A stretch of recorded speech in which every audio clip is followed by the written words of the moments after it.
Bonjour à toutes, bonjour à tous, bienvenue dans ce débat d'experts dans le cadre de l'Innovation Summit de 2021. Débat d'experts qui aujourd'hui va se focaliser sur un enjeu fondamental pour les logements collectifs d'aujourd'hui et de demain. C'est évidemment un débat d'actualité, on le voit, le prix du gaz et de l'électricité s'envole, ça ne va faire que renforcer l'obligation d'avoir des logements à faible émission de carbone, faible consommateur d'énergie, mais ce ne sont pas là les seuls objectifs et les seuls enjeux. On a, et la pandémie nous l'a appris, de plus en plus d'enjeux autour de la dualité du logement, lieu de vie familiale mais également lieu de travail, et puis il faudra quand même à la fin garder des lieux où il fait bon vivre. Pour échanger autour de cette thématique, nous avons le plaisir aujourd'hui d'accueillir Jean-François Pape. Jean-François Pape est le directeur des achats du groupe ICAD. Jean-François, bonjour. Bonjour. Bienvenue. Alors, sans rentrer tout de suite dans le vif du sujet, est-ce que vous pourriez nous dire en quelques mots qui vous êtes? S'il est encore besoin de le faire, nous décrire un peu quel est le groupe ICAD, introduire cette discussion tout simplement. Jean-François Pape, donc je suis directeur des achats groupe d'ICAD, avec deux fonctions principales. La définition de notre politique achat d'un point de vue groupe et son animation et sa mise en œuvre entre nos différentes business units. Donc nous avons trois métiers. Le premier, un métier résidentiel, donc son promoteur dans le résidentiel, et puis deux foncières, une foncière santé et une foncière tertiaire. Donc j'ai en charge la définition et l'animation de la fonction achat au sein d'ICAD. Et puis plus opérationnellement, on va dire, j'accompagne bien évidemment les achats au syndicat de promotion, puisque la promotion représente environ 80% de nos achats, soit environ 800 millions d'euros par an, avec des achats qui sont bien évidemment des achats de travaux. Alors la première question qui me brûle les lèvres, et certainement qu'elle brûle les lèvres de la totalité des gens qui nous regardent, qui nous écoutent, c'est mais que diable vient faire le patron des achats dans une thématique sur la durabilité et sur le bas carbone? Les achats, nous sommes au service de notre business. Or, la stratégie d'ICAD, c'est d'être en avant-garde où la stratégie bas carbone est au cœur de notre raison d'être. Une fonction achat, qu'est-ce qu'elle doit faire? Elle doit accompagner les objectifs de notre société et décliner opérationnellement l'exhaustivité des principes qui sont aujourd'hui les nôtres à travers donc, notre stratégie bas carbone. L'idée, cette transformation s'inscrit dès la phase design de vos bâtiments. Oui, tout à fait. On accompagne aujourd'hui opérationnellement et concrètement. Qu'est-ce que tout ça veut dire? On intègre des critères RSE bas carbone aujourd'hui dans nos cahiers des charges, dans la définition de nos fonctionnalités et donc le choix des produits et des fournisseurs qui sont les autres. Et puis dans un grand groupe décentralisé comme le nôtre, on accompagne surtout son exécution, c'est-à-dire se dire les choses. C'est bien, les réaliser c'est mieux, et donc on accompagne cette transformation et cette mise en œuvre, et ça ne peut se faire bien sûr qu'à travers des travaux qu'on va réaliser avec des partenaires comme Schneider Electric, mais aussi vos réseaux de distribution et bien sûr les poseurs qui sont les vôtres. D'accord. Un changement, une transformation qui commence dans la phase design. Est-ce qu'on peut parler de co-développement ou de développement en commun entre vous et vos partenaires? On a la capacité aujourd'hui de vous remonter les besoins que nos clients émettent. Et donc dans ce cadre-là, il faut que nous trouvions des produits, des services, des fournisseurs qui sont à même d'y répondre. Donc nous avons la capacité, je pense, d'organiser complètement cette chaîne de remontée et donc de vous faire part aujourd'hui des besoins qui sont émis par nos clients. Mais en face de ça, il faut bien évidemment trouver des fournisseurs qui sont à même d'y répondre. Et donc je crois que c'est une dualité de fonctionnement, c'est-à-dire on est aussi proche de nos clients, vous êtes aussi proche de nos clients à travers les poseurs qui sont les vôtres et tout le réseau que vous animez au quotidien à nos côtés. Force est de constater que ces deux remontées communes doivent faire en sorte que l'on définisse les attentes de nos marchés et donc à comment, au fur et à mesure du temps, on augmente les fonctionnalités qu'on va mettre à disposition de nos clients, leur satisfaction à travers la qualité des produits et des prestations que l'on va mettre. Et donc dans ce cadre-là, je pense qu'on peut parler de co-développement. D'accord. Et tout ça à coût contenu, puisque vous avez des enjeux également de maîtrise des coûts dans une période qui est difficile dans la notion d'accessibilité du logement, j'imagine. À un moment, on doit positionner tout ça au cœur d'un triptyque. Le premier triptyque, c'est la profondeur de ce que l'on apporte à nos clients et donc la valeur que l'on crée pour nos clients. Le deuxième, c'est bien évidemment les conditions opérationnelles de mise en œuvre de l'ensemble de ces éléments. Et le troisième, c'est le pendant économique. Et si vous, comme nous, ne positionnons pas le curseur au centre de ces trois éléments, ça veut dire que notre système est bancal et forcément il ne fonctionne pas. Si nous mettons communément une offre sur le marché mais que nos clients n'ont pas les moyens de les acquérir, nul doute que cela ne peut pas fonctionner. D'accord. Donc, une collaboration en phase amont de design avec vos partenaires. Je le comprends bien sur les éléments constructifs traditionnels de vos logements, mais qu'en est-il sur des éléments qui deviennent essentiels, notamment autour du logement connecté? On parle de domotique, on parle de home automation. C'est des thématiques nouvelles dans lesquelles vous vous engagez également, je l'imagine. L'ensemble de ces éléments aujourd'hui font partie de notre offre et nous offrons cette offre à nos clients en fonction des niveaux de prestations qui ont été choisis par nos équipes programmes et que donc nous allons mettre à disposition de nos clients. Pour faire un parallèle avec un certain nombre d'éléments de nos discussions, je pense qu'il faut que nous réfléchissions aujourd'hui communément à un modèle où tout ce qui ne se voit pas et qui donc n'est, enfin ce que moi j'appellerais l'infrastructure et donc qui n'est pas forcément perçu comme créant de la valeur ajoutée par nos clients, mais qui est nécessaire à son bon fonctionnement. Il faut qu'on réfléchisse ensemble à comment l'industrialiser pour mieux maîtriser nos coûts communs et conserver bien évidemment nos marges. Et de l'autre côté, en ayant mis en œuvre cette industrialisation, se dire on va en redonner une très grande partie à nos clients et donc répondre à l'exhaustivité des besoins de connectivité qui sont les leurs. D'autant plus qu'aujourd'hui, avec une tendance qui est aussi un plus de temps passé dans leur logement, notamment du fait de l'essor du télétravail, il faut qu'on soit complètement à même d'apporter l'ensemble de ces fonctionnalités. Donc beaucoup d'interconnectivité. Je pense un élément extrêmement important, c'est la capacité à piloter tous les éléments domotiques qu'on va mettre communément au service, à disposition de nos clients d'une façon simple, souple, robuste, sur l'ensemble des supports qui peuvent être les leurs, tablettes, PC, téléphone et j'en passe. Sur cette phase de design, je pense qu'on a bien compris l'évolution que vous souhaitiez donner. Qu'en est-il de la phase réalisation? On sait que la phase réalisation, elle est clé, elle est essentielle. Elle a des enjeux super importants quant à la consommation et au rejet de CO2. Je le rappellerai, les logements en France, c'est plus de 34% d'émissions de CO2 sur la totalité. Donc ça, c'est super important. Concrètement, la réalisation, comment elle s'opère chez Icade aujourd'hui? À votre question, il y a deux points. Le premier point qui est extrêmement structurant, c'est comment on choisit nos produits. Donc on veut avoir une stratégie bas carbone.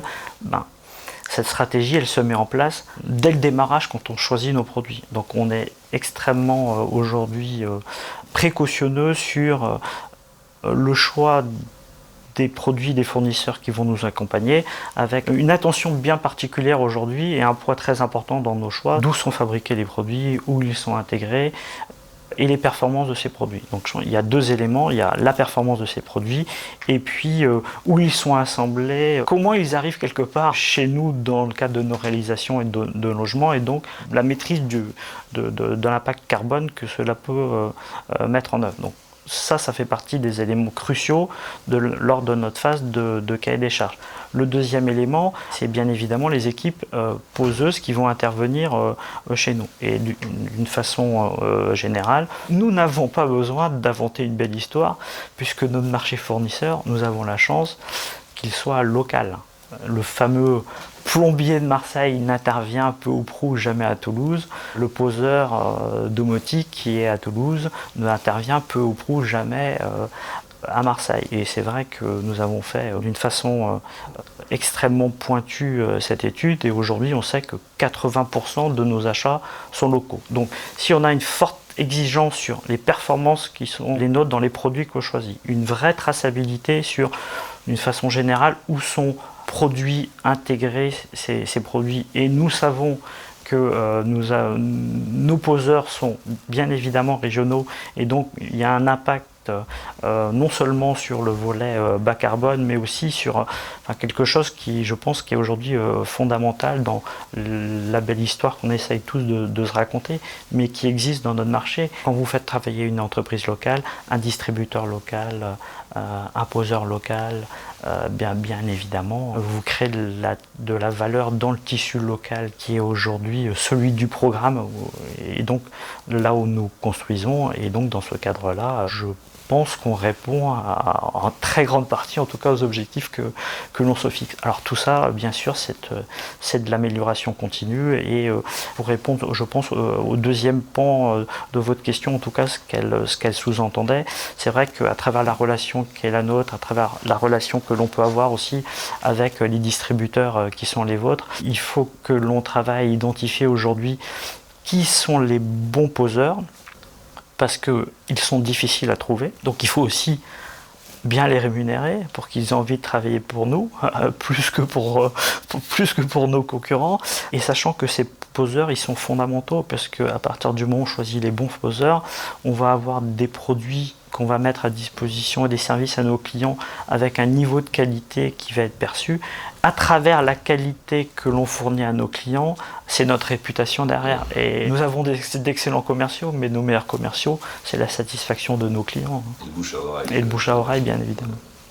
Donc on comprend bien que cette régionalisation de l'approche de la construction va renforcer la qualité in fine de la construction qui est ce que va vivre l'occupant, l'habitant au quotidien. En tout cas, ça c'est ce que l'on essaye de mettre en œuvre, et on va aujourd'hui plus loin.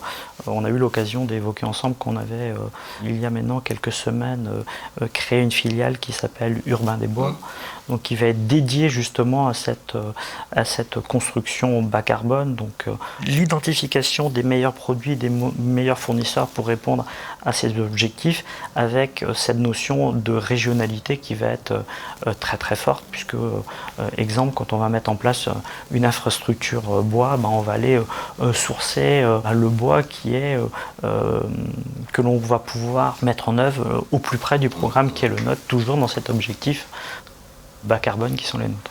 Sans vous demander de trahir de secret, vous pouvez nous expliquer comment ça s'est incarné dans votre relation avec Schneider Electric, cette nouvelle façon d'appréhender la construction de logements collectifs? On a une belle et vieille histoire avec Schneider Electric, parce que vous êtes non seulement un des leaders mondiaux, mais aussi